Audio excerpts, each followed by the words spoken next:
So what I think is happening, there's been a breakdown in the family dynamic in our culture, right? Yes. Our parents, like your mom and my mom, the older women would talk to them about what you talked about, how to keep your marriage intact, pitfalls, mistakes.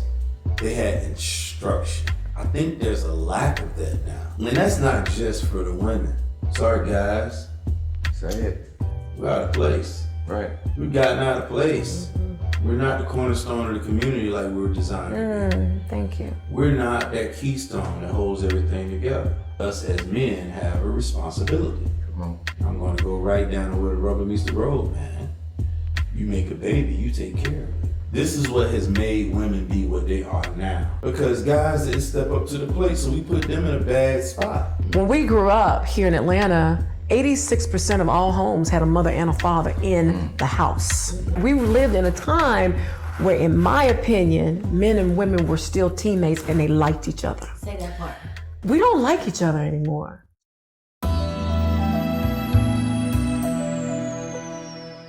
I didn't grow up here, and so when I hear those stats, they're absolutely amazing. I mean, I grew up.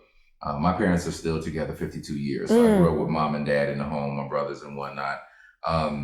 But I guess that we have to identify one piece because I grew up old school. Okay, with the whoopings and the in the house before the lights go off and you know all of that stuff, and so the disciplinary and iron fist and all that. Mom, dad both worked and all that. But I want to say this: when I got married at 25, I had no idea how my parents were married. And the reason why that I say this is because I did see every day dad go to work, mom go, mom cook, all this, and I saw that my dad never did a domestic the energy around the house from the cooking and the cleaning and the ironing. I ain't never seen my dad doing the homework. You better just get that. You better bring home them A's though, right? And so that's some of that. I just say that in jest, but at the same time, again, when I got married at 25, I had no idea how it was done.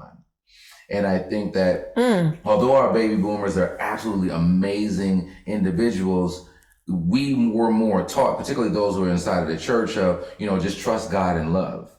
And then you get married and you recognize that that's not true. That's not, and we heard that a lot, and even the Bible, again, it says faith without works is dead. So that's God's telling you, don't just believe me. You got to do some work. Okay. So the work inside of a marriage, a lot of us weren't taught that. We saw this structure that was built, but then also the economy has now changed, right? So now you have to have more two incomes coming through the door, right? So you have some, whether it's the empowerment piece that's coming down, you have feminism that comes out of the blue. You got, men's walking inside of a patriarchal society. You have certain things. It was a recipe for disaster, in my opinion, because you did have, we all talk about grandmama and granddaddy and whatever. And like when we were talking about earlier, and I was just like, some of y'all grandmama and granddaddies couldn't stand each other, but they never told you that they couldn't stand each other. They just said, well, we always loved. Well, that's not true. You know what I'm saying? And so the how was not taught. So now let's put that along with the programming that you were talking about earlier, right? And so, we heard we should be in council, but guess what? If you're in the Black community and you're in council, there must be something wrong with you, Tyonna. Yeah. Okay, so you can't even tell nobody. Okay, right now I'm a relationship coach. I rarely receive referrals. Not because I'm not good. In order for you to tell Keith that this is a good referral for you and old boy, that means you're admitting that you have it. Y'all got an issue. Yeah. Even though we know if you're breathing right now, if you're listening to this podcast, you got an issue. That's right. Don't even know you, right? So once we establish that, now we have to say, okay, how do we get out of that? And it's, whether it's sessions like this, whether it's, people just speaking one-on-one, again, the wise man remains in counsel. So it's not that they were counseled. It's not that they just went to one conference or one session. So I think that I do love old school and what they did bring, but there is a gap. Absolutely. And I think we're trying to fill that gap now of how did you do this? Well, first and foremost, I feel like one of the reasons it worked for them was what you just said, gender roles and knowing what your place is. Not saying it worked beautifully, but I think the times at that time, it allowed them to understand this is what I'm supposed to do. We've gotten all out of roles and we've gotten all out of, how can women say all the time, hell, I'm more of a man than he is. So we're in this place of competition. We're in this place of I will shame you in your position rather than support you in your position, right? And so you're right, there is a piece that's missing called communication, because even with the baby boomers, when we watched them, we saw things, but we did not get the blueprint. Right. And let me say this, I was in Jersey, so you know what the one thing is when your child had a problem, you know what they used to do? Send you down south. Remove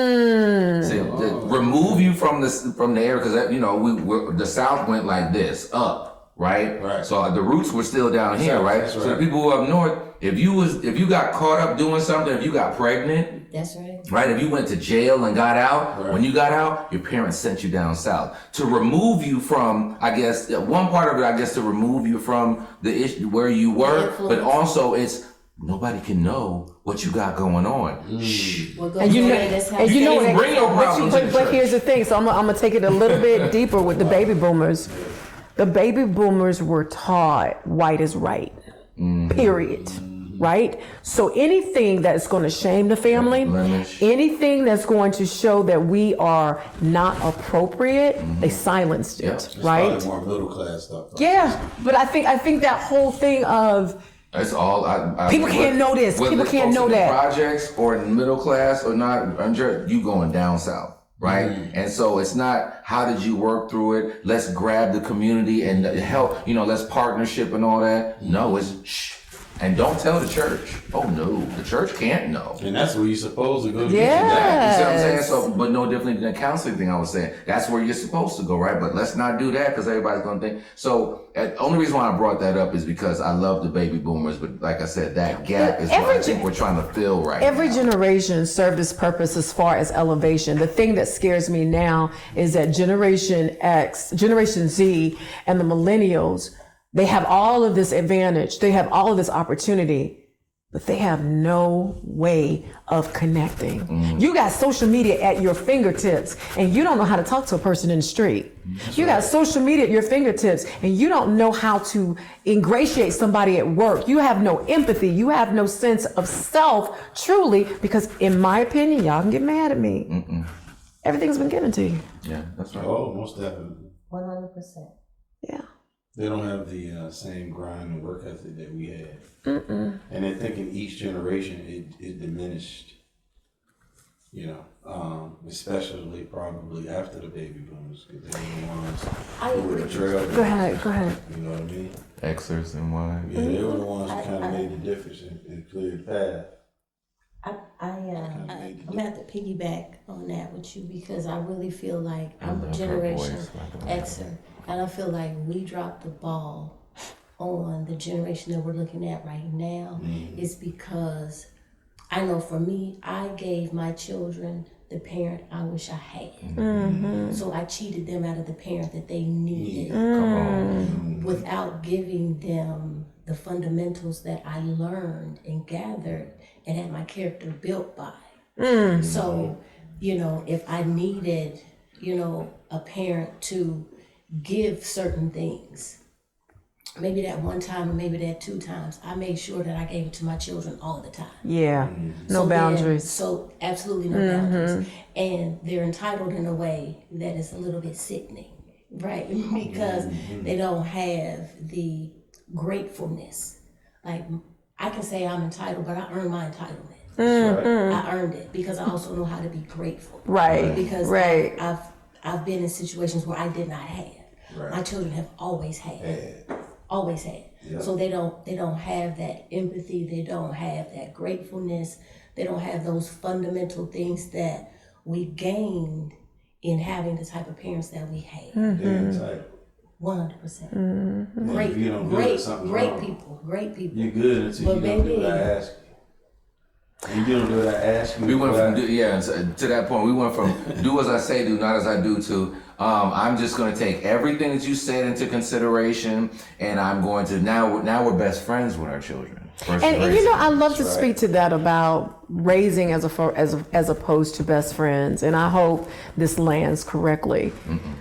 The baby boomers were very on point when it came to discipline, accountability, and showing up.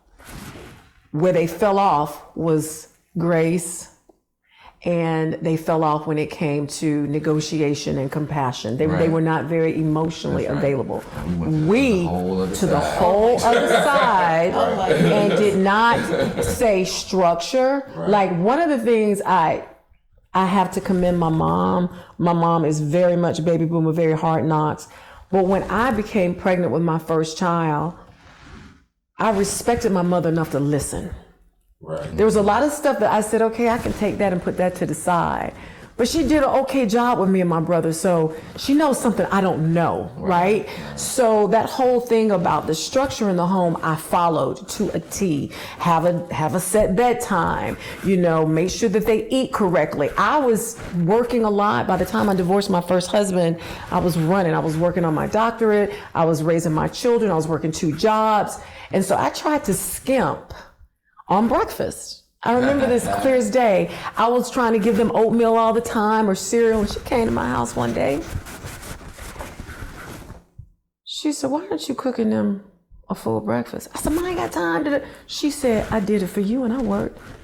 And she said verbatim, "You get your ass up earlier and you do what you got to do for these girls, because they deserve the same nutrition that you got." Blah, blah, blah, blah. And I thought about it. I was like, she's right. But that set the table for the structure and the order and everything else. And as I sacrificed and worked a little bit harder, children benefited from it, right? But that took a different type of woman, because it is and was difficult, was and definitely is now, to get up at that time frame and make that type of breakfast that's wholesome for them, so that they can actually focus and concentrate in school, and then get out the door, because Atlanta traffic. Okay, it wasn't that bad back then, but it was still Atlanta traffic. But I'm saying, but today, get into that Atlanta, if you got to be there by 8 or by 9, you know, folks work from home and don't even want to cook. But let me say this. But let me say this. Got to get on the highway. Let me say this little component. Let me say this one little component that I failed to understand, and she put it in me. She said, "You're looking at this as work. This is how you love your children. This is love." And so I'll never forget, years later, I was hosting at my house. One of my friends, she's Southern too, and she was watching me knock myself out around the house. And she goes, "You really get off into serving." I said, "No, I'm loving my family." That's what that old school knew, because they didn't have the money. They gave themselves. Right?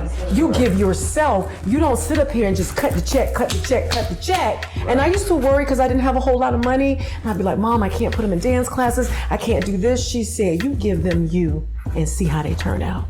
Wow. That's the difference.